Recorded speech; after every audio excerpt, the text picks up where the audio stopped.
Come on. Yes? Oh, hi. Oh, thank God. Hey, man, I know it's late, and I'm sorry. I saw your light was on. My car broke down. I have no cell reception. Can I use yours? Yeah, just a second. Come on, buddy. Here, you can use my cell phone. Thank you. Shit. It looks like you're not getting any reception either. Yeah, I never get any reception here myself. I don't even know why I offered it. Oh, here, come inside. Oh, thank you. You'll have to forgive my caution. I'm usually a hospitable person, but, well, you know what's going on. No, I don't. You haven't heard? 2 miles away? There's a massive prison break at Cook County Jail. Inmates unaccounted for. Murders being reported all over. Oh, my God. And I was out there all alone? Yep. And you're lucky I'm a good judge of character, and I can tell you're not going to give me any trouble. Oh, no. Of course not. Well, you're welcome to stay here if you want. I have an extra room upstairs. Maybe in the morning we'll have better luck with those phones. I would hate to impose like that. You wouldn't at all. I love having people over. Well, all right, that would be pretty nice. I was just going to wait out in my car. No. Here, let me take you up to your room. Well, it's not the Taj Mahal, it's a attic, but it's a dry, warm place to rest your head, nonetheless. Here, let me get you some blankets. Oh, that box full of kid stuff. Do you have kids?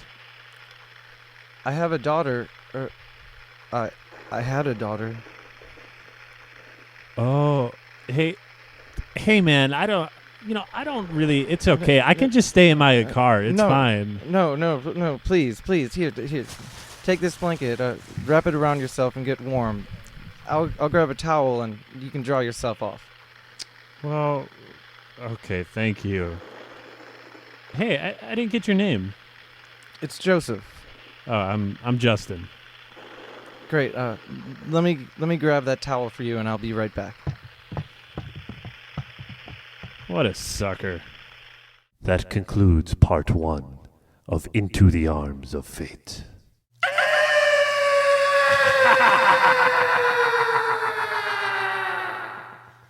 Hello, and welcome to Tuesdays with Gory. Heidi-ho. We are a horror movie review podcast, and for this month of October, we'll be reviewing a movie a week for Horror Movie Month, Halloween Month, Horror Month, October. That's right. That's right. I am Joseph Blanski. And I am Justin Fink. And we really like horror movies. We love them. Joe, what would you say was one of your biggest defining moments in your horror history? Like, when did you first start realizing, like, oh, shit, this is my genre? I don't know. I've been watching horror movies so long, it's hard to sometimes pinpoint it, but I can specifically remember when I first got my own video card at Hollywood Video and was able to, I was renting video games, but then you start renting movies and it's like, what are all these crazy box covers? They let me rent this other stuff. Let me try this. And I just started going like alphabetically, like systematically through it Wow. for a period of time until, got heavily into horror. Wrote some dark comics. Parents thought I was troubled and sent me to boarding school. That sounds about right. But yeah, how about you, Justin? Well, I was always fascinated by horror movies. I remember when I was younger, my dad showed me The Birds and Psycho and the original Haunting. Hitchcock classics. Yeah. And he always loved horror movies. So I had a fascination, but I didn't realize I loved horror movies actually until I saw Scream for the first time. I remember my sister and I's babysitter showed it to us. We were like 9 years old. And I remember like in those very first moments, that first scene when Drew Barrymore realizes that this guy who's been calling her is indeed a psychopath is when he delivers that line, "Hang up me again and I'll gut you like a fish." Yeah, and then that's like the first oh shit moment. And I remember like as a kid seeing that and being like, "Oh my god, that is so sinister." I was just blown away, and it was there was an absurdity to just how evil it was, and I remember laughing out loud at that, and I still do whenever I see like really sick, like gory, like kills or whatever. Like there's just part of me that just laughs. Like there's How does that exist? I don't know how to deal with this. I have to laugh. You're right. It's like a panicked laugh. Like, right? We're okay, right? Am I the fish now? Yeah, I'm getting gutted. Yeah, I love comedy, and I think horror movies are made of a lot of the same elements that comedies are. And they cross genres a lot. Some of my Definitely. favorite movies are horror comedies. Oh, definitely. American Werewolf in London, Evil Dead 2, Oh, yeah. to name a few greats. Oh, man, Evil Dead 2 is awesome. Duh. So excited about Ash versus the Evil Dead coming out on Halloween at the end of this month. Oh, that's so awesome. I learned that when they were making Freddy vs. Jason, one possible ending to the film was that they go to this realm where they run into Ash, and then it becomes Ash versus Freddy and Jason. That rumor was spread around a lot. I remember that. Oh, really? Mm-hmm. That's awesome. All right, so let's get into the movie we watched for this week. Our theme for the first two episodes here will be our favorite horror films. So this week we gave Joe the chance to enlighten me with his favorite film. And my favorite film is Lucio Fulci's 1980 City of the Living Dead, otherwise known as Gates of Hell. It is, he made it briefly after, or like shortly after Zombie 2, which was like his first like really gory, ridiculous horror movie. Before that, he made like darker giallo films, which are kind of like detective-y and gross. And yeah, I think this New York Ripper, his slasher, was even after it. And so he really went all out in this one. I'm going to try to give a rundown of the plot, which is really hard to do. Buckle up. So, the movie begins with a scream. Ah! And then it cuts to a cemetery where a priest is hanging himself. And meanwhile, there's a seance going on with some hippies in an apartment in New York City. Right. And a medium is seeing this priest hang himself. And she gets overwhelmed with the vision and passes out and then is declared dead.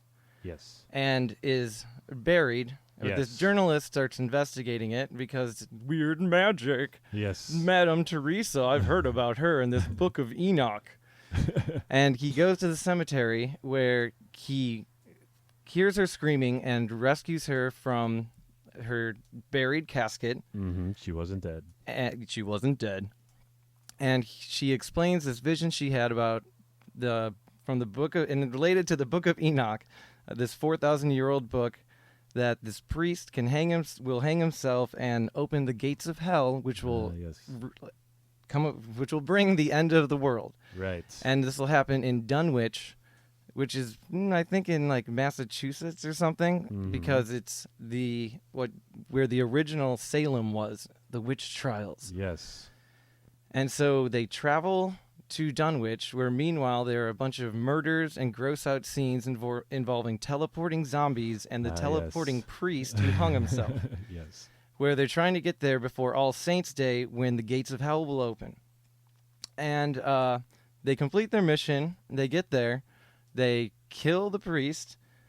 They emerge from the tomb, and then where they see one of the victims' brothers, who then runs towards them, where they're laughing, they're happy, and then suddenly they start screaming. A splinter enters the scream, it freezes on it, and it all cracks and fades to black. Yes. What? That was definitely the consensus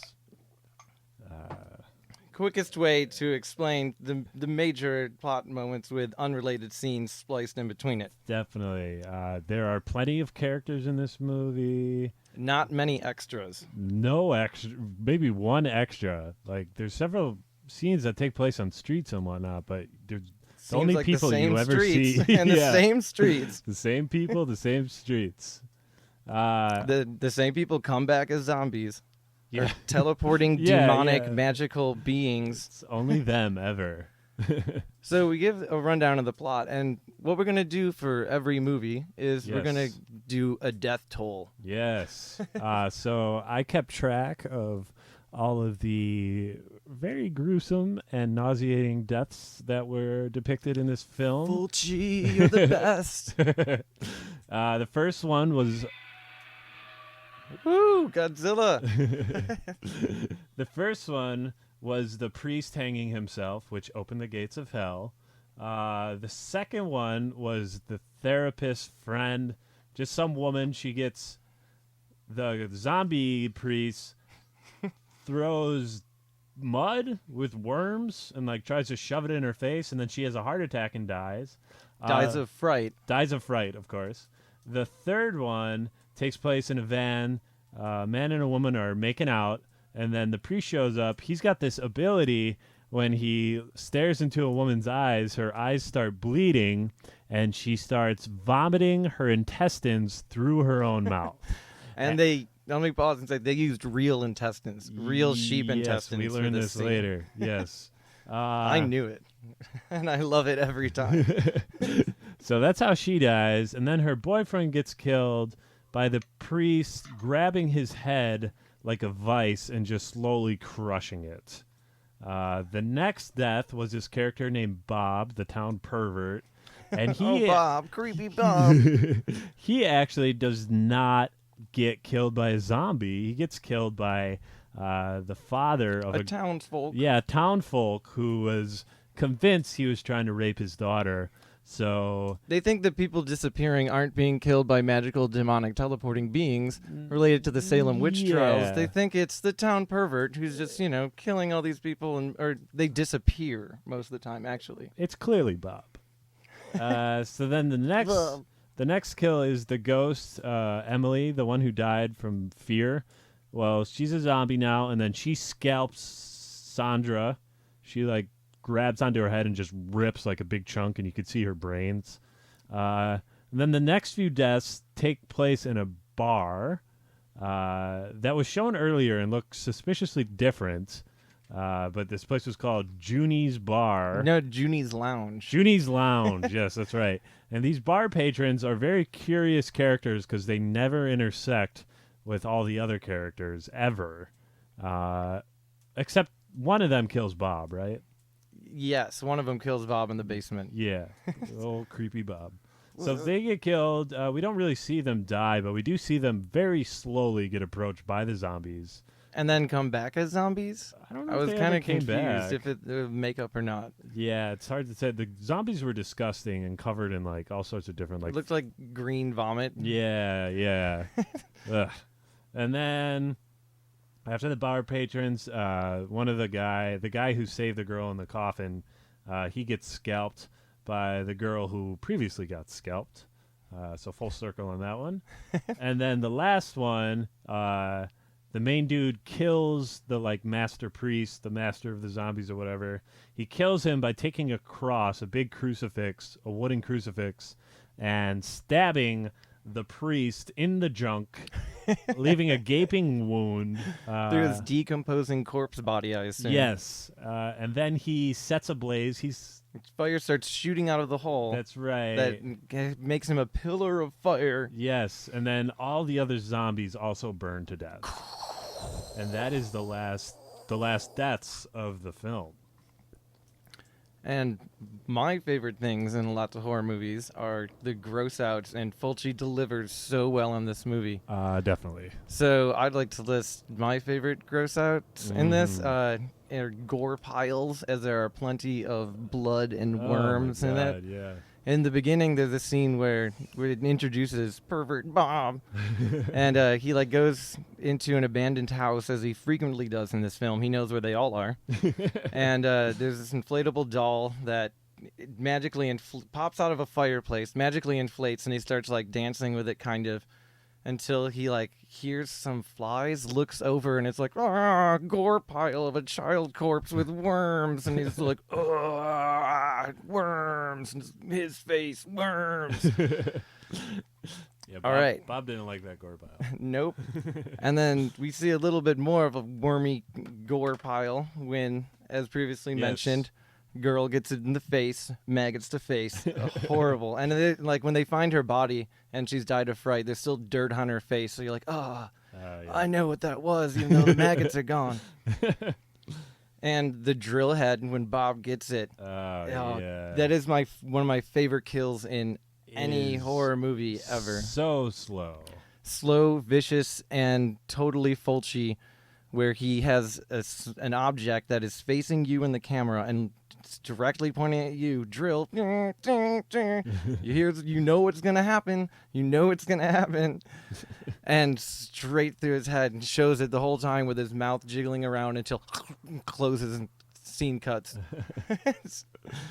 And following that is Maggot Storm, where when the group gets together to try to kill the priest when they're congregating, and window breaks, and just maggots start flying through the window, like swarm of maggots. It's like a whirlwind of maggots covering their hair, their faces. The floor is a rug of maggots. The tabletops are covered in maggots. There's a great shot of a phone covered in maggots. Maggot phone. And it even rings later.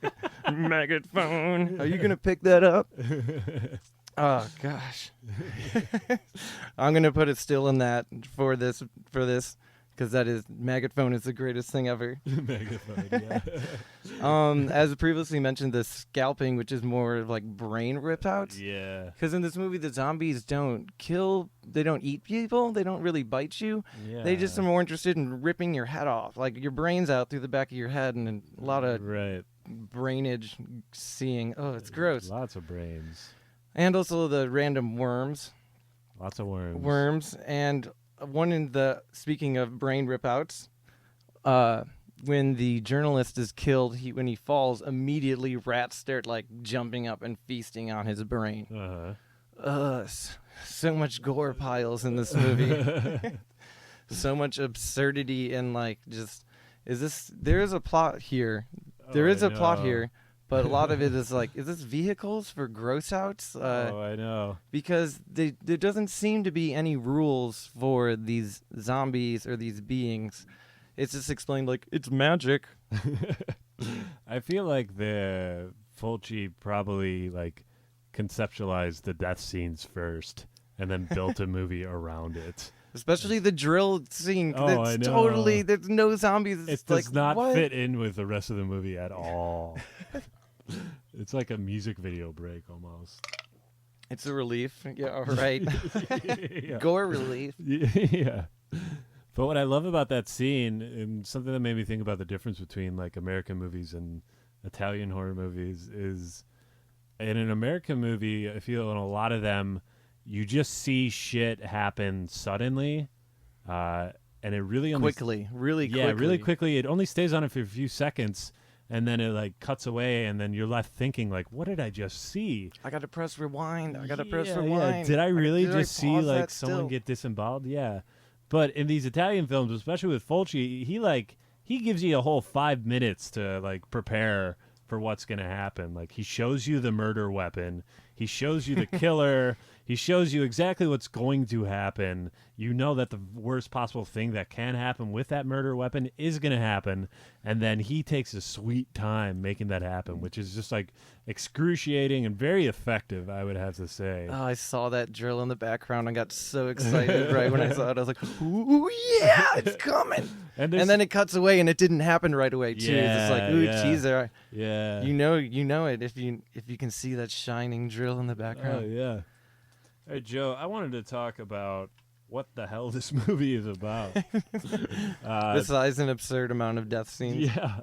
Well, the very last scene, like we said earlier, is this boy that somehow they like just inherited this boy because all of his family died. John. John is his name. Yeah, they come out of this tomb because they just killed all the zombies, and then John is there. Is like Mary, Jerry, and then runs towards them, and then they're happy at first, but then their expressions kind of change, and the woman screams.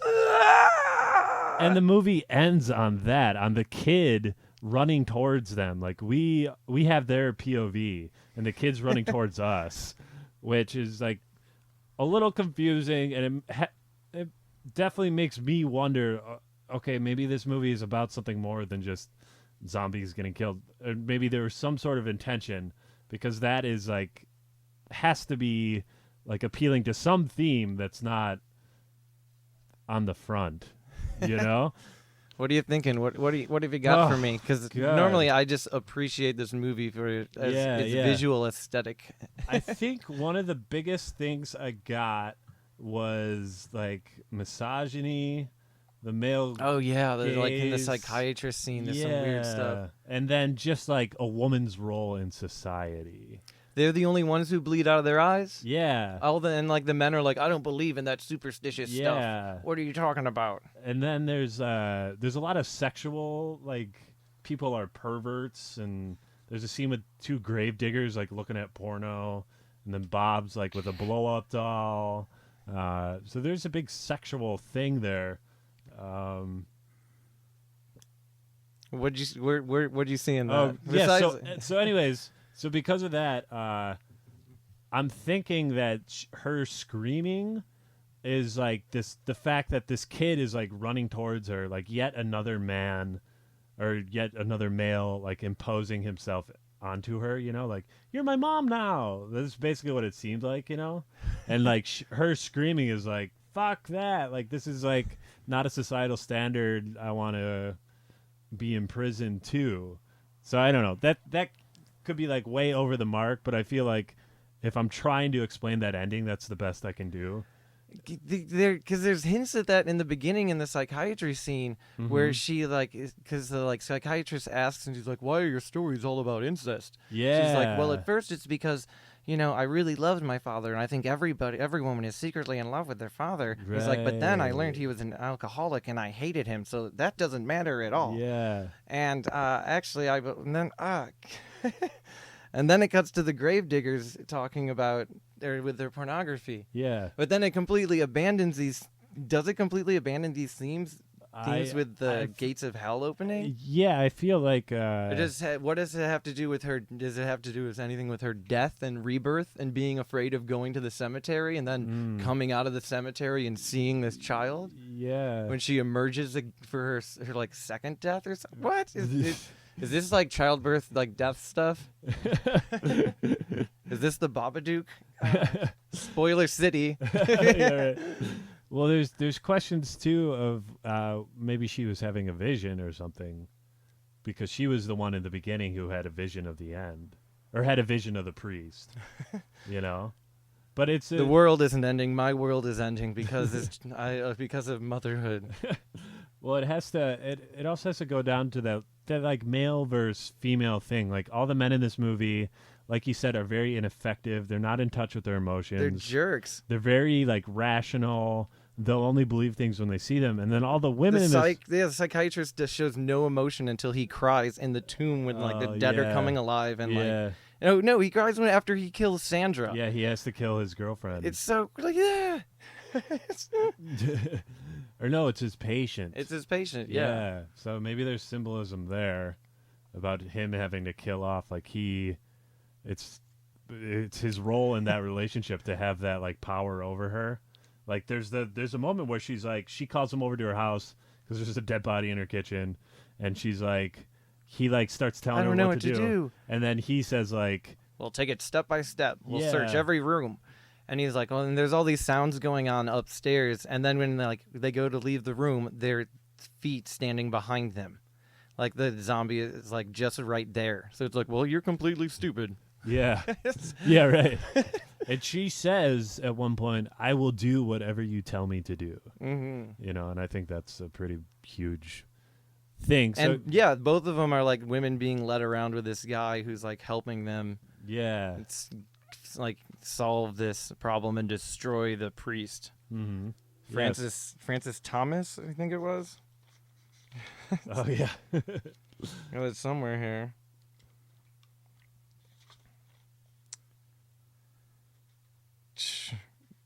Regardless, oh my gosh.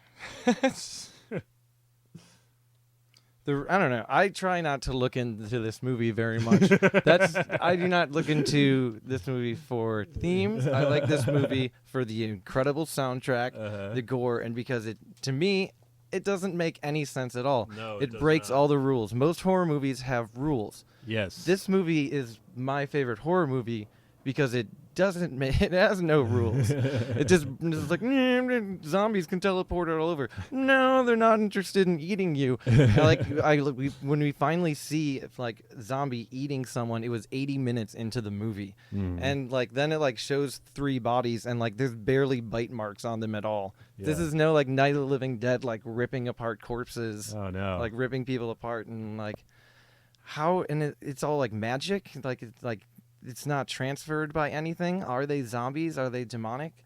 Like, that's why this movie scares me. It entertains me and it scares me because it doesn't make any sense. Right. And what scares me the most is like completely irrational things. Like it doesn't try to explain it. Yeah. It's like, oh, this is really messed up. And if you just use your imagination, like anything can happen. Yes. Well, I often say that horror directors' biggest mistake is explaining the terror away. Mm-hmm. That when things are terrifying when you can't make sense of them. You don't really need a backstory. Yeah. That's backstories kill so much, even yeah. if they can be really entertaining if done well. Definitely, yeah. But then they looking at you, Freddy.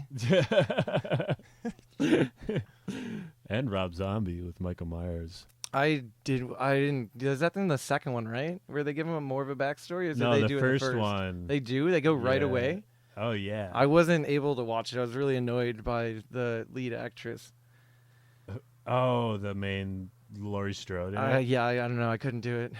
Yeah, I didn't like And the also first like one. humanizing him so quickly. I was just like, when did you get? I know. No. Well, this is pretty amazing that we're talking about this because my movie for next week is Halloween.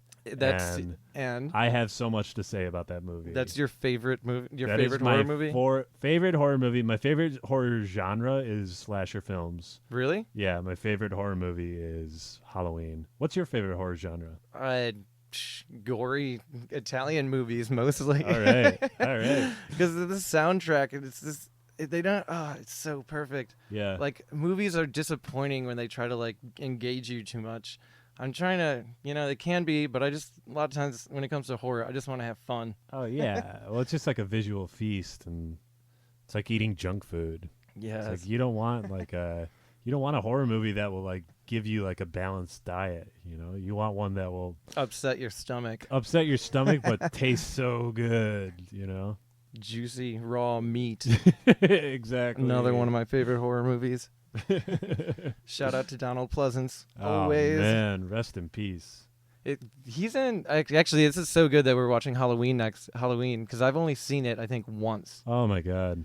And yeah, I've seen the second one more because Donald Pleasance is in it a lot. Yeah. Is he in the first one a bunch? He's in the first one, but he was such a big deal for them to get that they filmed all of his scenes like in one day. Oh, hold on, wait. We should save this for the next totally. one. Okay. Oh, I've got so much trivia for you.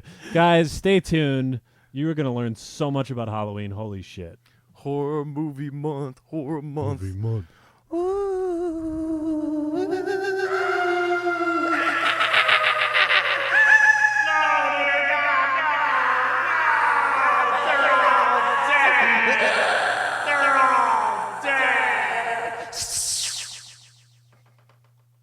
Hey there, kiddos.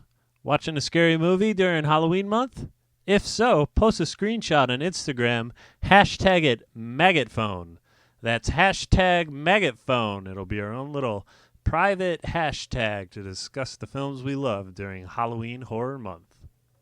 And now, the thrilling conclusion to Into the Arms of Fate.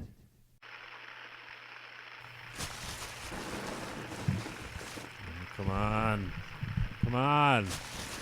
Didn't this little cunt keep any jewelry? Jesus, talk about bad taste. All these sequins and no jewelry. All these broken VCRs and Steely Dan, Christopher Cross, Michael McDonald. Oh man, this guy listens to some pussy ass music. What's that over there? Oh my. Oh. Oh. Oh, dead bodies. No.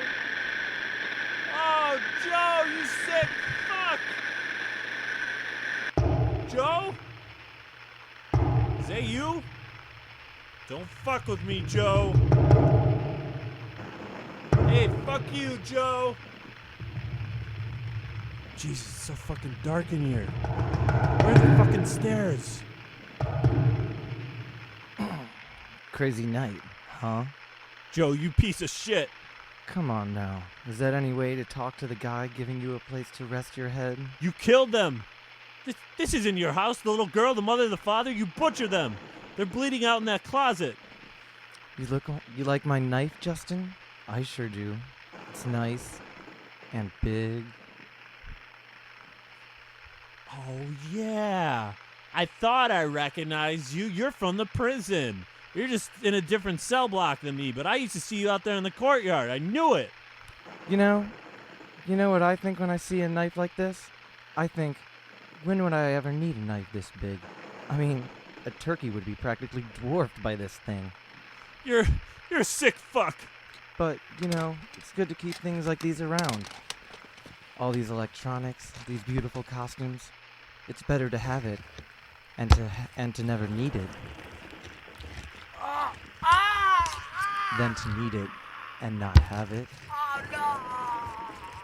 And now, to follow through on my promise, a place to rest your head.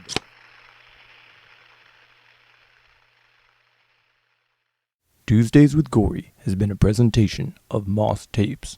For more information, please visit www.mosstapes.com.